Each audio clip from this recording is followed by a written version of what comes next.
je me rends sans doute la tâche plus difficile en provoquant de plein gré vos questions.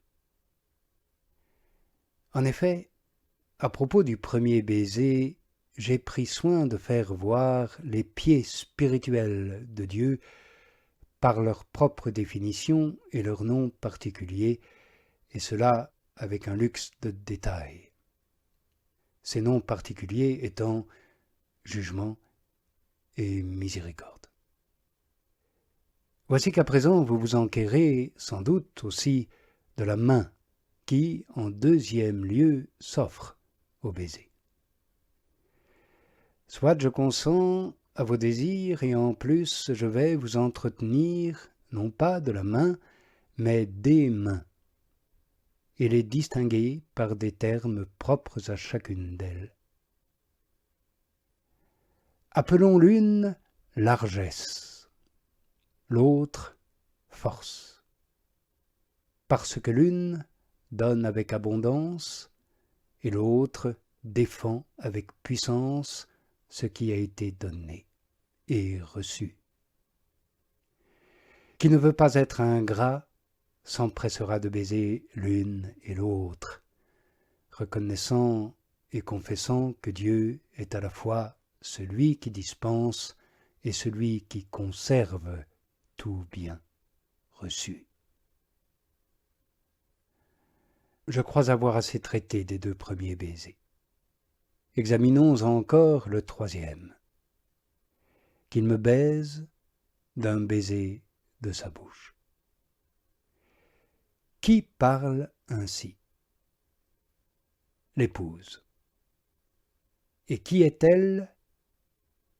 L'âme assoiffée de Dieu. Cependant, je distingue plusieurs sentiments, afin de mettre en pleine lumière lequel convient spécialement à l'épouse. Si l'on est esclave, on a peur en présence du Seigneur. Si l'on est mercenaire, on attend quelque chose de sa main. Si l'on est disciple, on prête l'oreille au maître. Si l'on est fils, on honore le Père. Mais celle qui demande un baiser, l'épouse, elle aime. Ce sentiment de l'amour est le plus élevé des dons naturels, surtout s'il remonte à sa source qui est Dieu. Et pour exprimer la douce affection réciproque du Verbe et de l'âme, on n'a pas trouvé de nom plus doux que ceux d'époux et d'épouse. Car tout leur est commun. Ils n'ont rien en propre, rien qui ne soit partagé. Ils ont même héritage, même table, même maison, même lit, et ils sont une même chair. Bref, pour elle, il quittera son père et sa mère et s'attachera à sa femme, et ils seront deux, en une seule chair. Mais à son tour, l'épouse reçoit l'ordre d'oublier son peuple et la maison de son père, afin que lui désire sa beauté. Si donc le Verbe aimé convient de façon spéciale et particulière aux époux, ce n'est pas à tort qu'on désigne du nom d'épouse l'âme qui aime.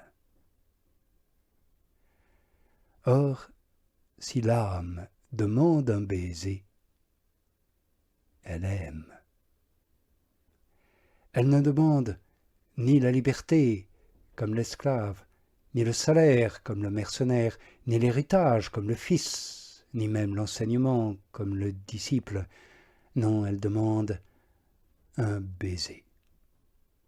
comme une épouse très pure, qui respire l'amour sacré et qui ne peut absolument pas dissimuler la flamme dont elle brûle.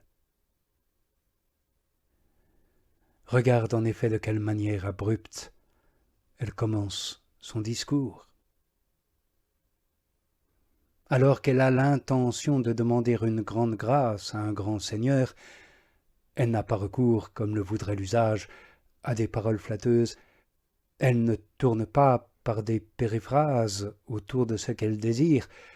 Elle ne fait pas de préambule, n'essaye pas de capter la bienveillance, mais soudain, du trop-plein de son cœur, sans ambages, et le front haut, elle s'écrie qu'il m'embrasse d'un baiser de sa bouche.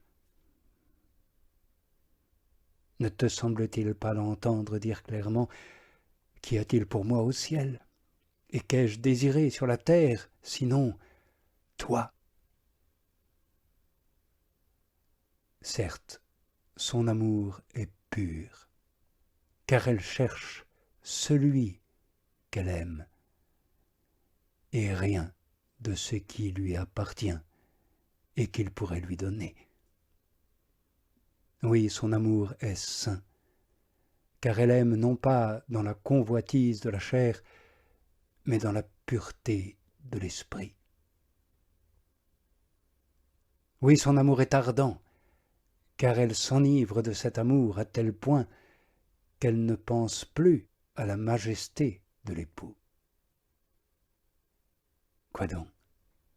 À celui qui de son regard fait trembler la terre, elle demande un baiser.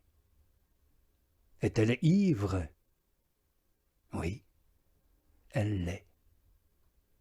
Et peut-être, lorsqu'elle a poussé ce cri, sortait-elle du cellier, où elle se vante peu après d'avoir été introduite.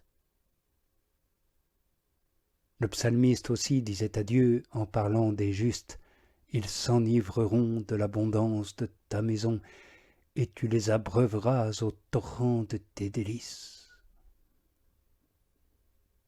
Oh, quelle est grande la force de l'amour pur! Quelle confiance inspirée par l'esprit de liberté! Quoi de plus évident que cette parole, l'amour parfait bannit la crainte. Humblement, cependant, l'épouse ne s'adresse pas à l'époux lui-même, mais à d'autres, comme si lui était absent. Qu'il m'embrasse d'un baiser de sa bouche. Certes, c'est une grande faveur qu'elle demande. Il est donc opportun que l'humilité accompagne la prière et recommande la suppliante. Par l'intermédiaire des familiers et des intimes, elle cherche donc un accès à l'intimité. Elle sollicite celui qu'elle désire. Mais qui sont donc ces familiers à qui l'épouse s'adresse?